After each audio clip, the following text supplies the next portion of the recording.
Welcome to Colney Talk Podcast.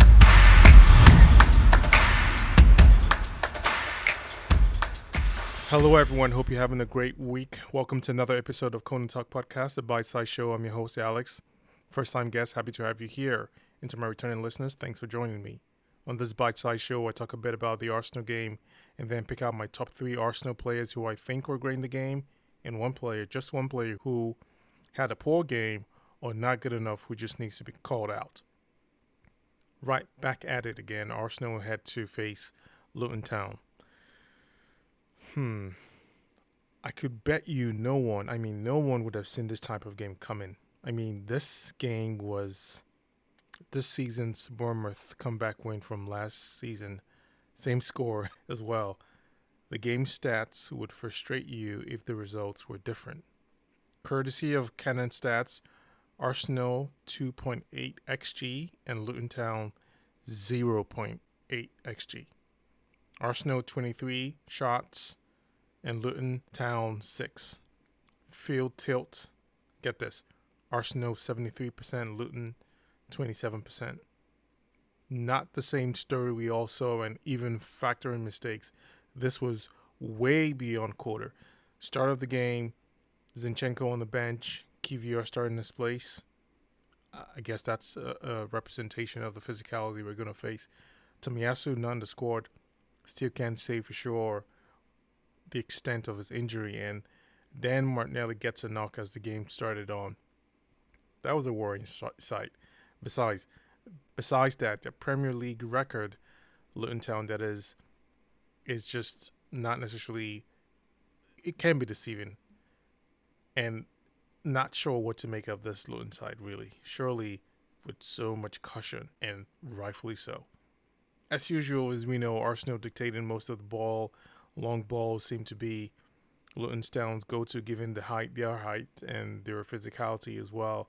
It was a lot of duels and closing tackles from Luton, making it a rough game for Arsenal to deal with. It was not comfortable enough for Arsenal in the way they would fluidly move the ball. Another first react to Arsenal's throw into their box for Saka's assist and Martinelli's first goal. That was a way to kind of quiet things down because it was a shaky start with how things were kind of flowing.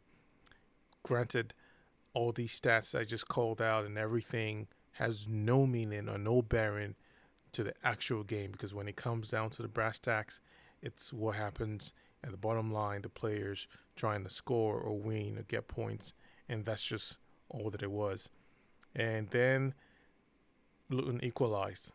Our usual spark hadn't shown yet. It looked like this would be the type of game that Arsenal would pounce with so much dominance, control the game in so many ways, in so many fashions, but boy, were we fooled. And I also thought that Jesus would thrive in physical battles, which he kept putting himself in, but it just didn't really work out in some fashion that was towards our advantage. Only seeing one flash of that as far as how he would really contribute to that chaos that he brings as a factor. Arsenal weren't settled yet, because that press from Luton Town reminded me of Lens when we played them at their ground in our Champions League game, where they played us tight and physical and we just couldn't cope with them.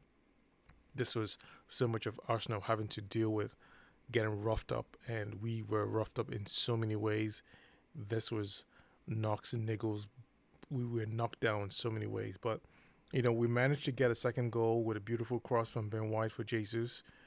Then it felt like, okay, this would be the lookout for the game entirely, where we would have to face up and deal with the physicality that Luton were bringing, but still find our moments to shine and get the goals in and kind of put them away. That's how I thought this game would go when we were 2-1 at the time.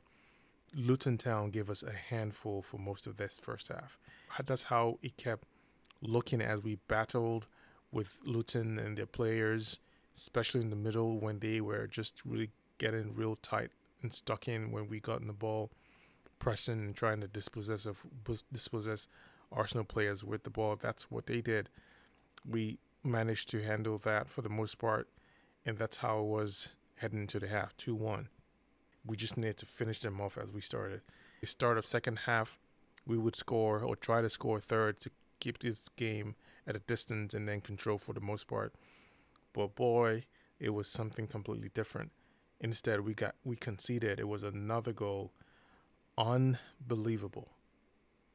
What the freak it was now 2-2, and then we were now 3-2. Utter shock. It was complete chaos at the back. I mean, not unlike this was unlike our team. Ben White and Raya, what an embarrassment. At that moment, I was wondering if we were going down to the wire for a tie at this point. I mean, was there something in the air? This was just questions, annoyance, frustration. I'd never seen this before, especially from Raya.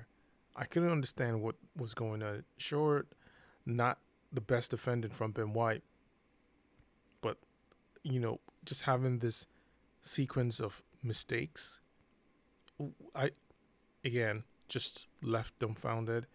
Thankfully, Kai Havertz was able to save us and give us that equalizer, so it was now 3-3. Phew, just a little bit of a breather to just think, okay, we could really get ourselves back, because I looked and, it was to look at the team and see if we can get into another gear now that we have this equalizer to wake up, grab this win, and just grab this, control that we didn't have since the start of the game. That didn't happen yet. I was looking for that gear to really step up. At this time, we had to sub in for Zinchenko and Trossard in the game, which was really needed. I actually thought that would be that factor of element that would help push in our control measure that we wanted in dominance. But, you ask, why would I say that, or why would I think that? Our gameplay usually is dictated in some ways with very good players, and the way we pass, dictate, freeze the team when they're defending, when we are on the ball, and it's typically what you expect. And our gameplay wasn't bad at all. In fact, based on the stats that I mentioned, we didn't look as the scoreline showed. But as you know, you can sing all you want, but the bottom line is what counts. So, there wasn't enough time yet to grab control of the game, but we weren't just as strong in the middle. Arsenal often lost possession around the halfway line when we were receiving the ball, which quickly turned into fast breaks for Luton. Thankfully, they didn't capitalize on it in such a way that would have been so much danger. I mean, this was how Wolves intended to attack us, but we really got ourselves out of this easily by punishing them. But the roughing up by Luton Town was their edge, and it gave them a way to really pounce on us and not give us any breathing room. We had to play in a different way, which we have done. We needed to just get something over them quickly. We needed a strong Odegaard to help Rice diffuse the pressure when we were getting ourselves in transition and trying to build up, and we needed that to gain more momentum and just grab the command of this game. But it wasn't just there yet. So at this point, this is just big credit to Luton. They were not intimidated to get stuck in on Arsenal players and defending.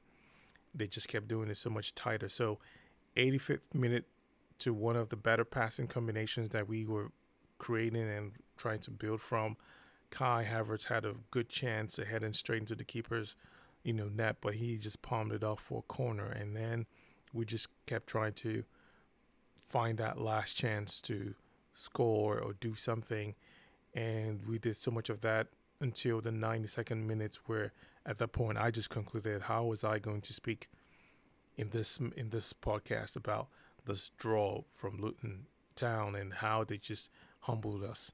It was going to be a horrible feeling. I was just going to speak about these mistakes and how we just shot ourselves twice in the foot, but so happy I was wrong, really happy.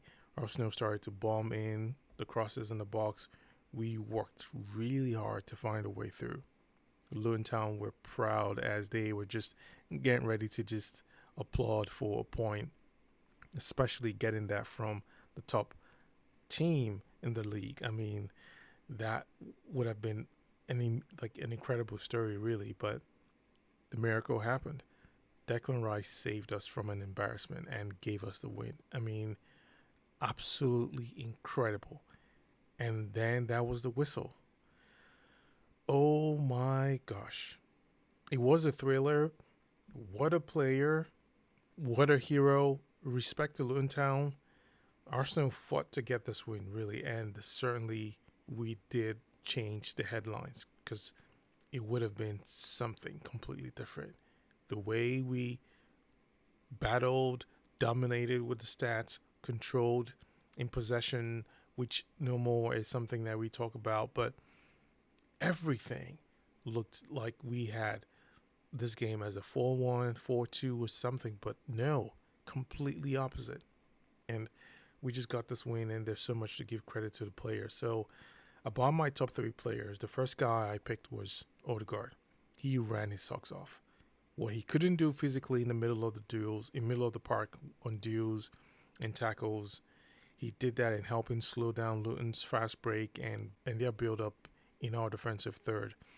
His accurate cross for the final goal was just superb. That was a great assist, and his pressing and defensive contributions were highly needed and good enough to keep him in the game, because usually we know when we score or try to get a command of the game or preserve a lead, he's usually one of those players that we sub out. But he did so much.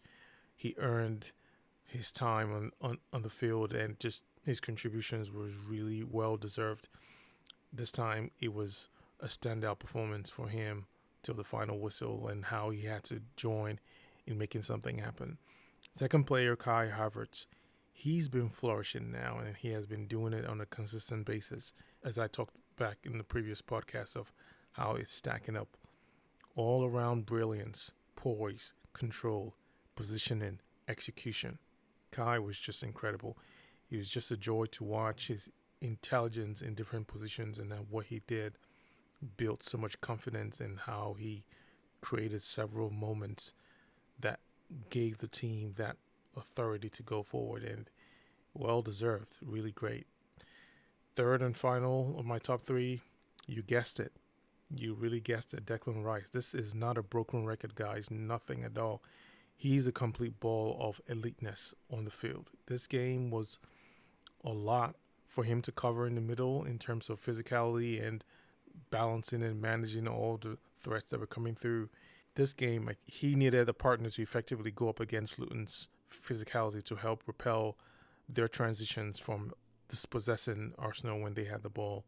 Yet, he was so good. He was able to manage it and do such a brilliant job, giving us that huge goal. That goal was so huge. I mean, after it's all said and done, so much of the success that we've had and still continue to enjoy and witness, Rice has a part to play in it. So it's massive credit to him. He was just phenomenal. What a baller. Of course, my odd player today, David Raya, not a shocker there. Loss in confidence, shaky game presence. I mean, what a horrible performance. 2 mistakes, bringing a lot of undue problems that should have been. I mean, what was going on with him? This was just unlike anything. One mistake, we understand, but you would think another goal from a corner would not be possible, let alone not give him a reason to react and be charged to not, make that happen.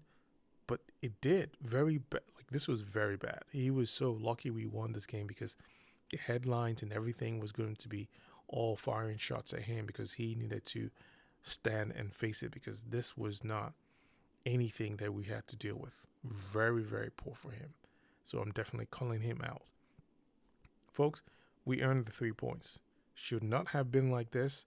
These giveaway mistakes just have to stop. Players have to be chewed out to reset the standards. We are top of the league, and this is not by mistake. So whatever needs to be done to get everything straightened up, it just needs to happen fast and quick. Now we look to a really, really tough opponent in Villa. And again, we can take these kinds of mistakes into that ground. So fingers crossed we get that resolved as soon as possible. I'll leave it for here now, folks. Talk to you very soon. Take care.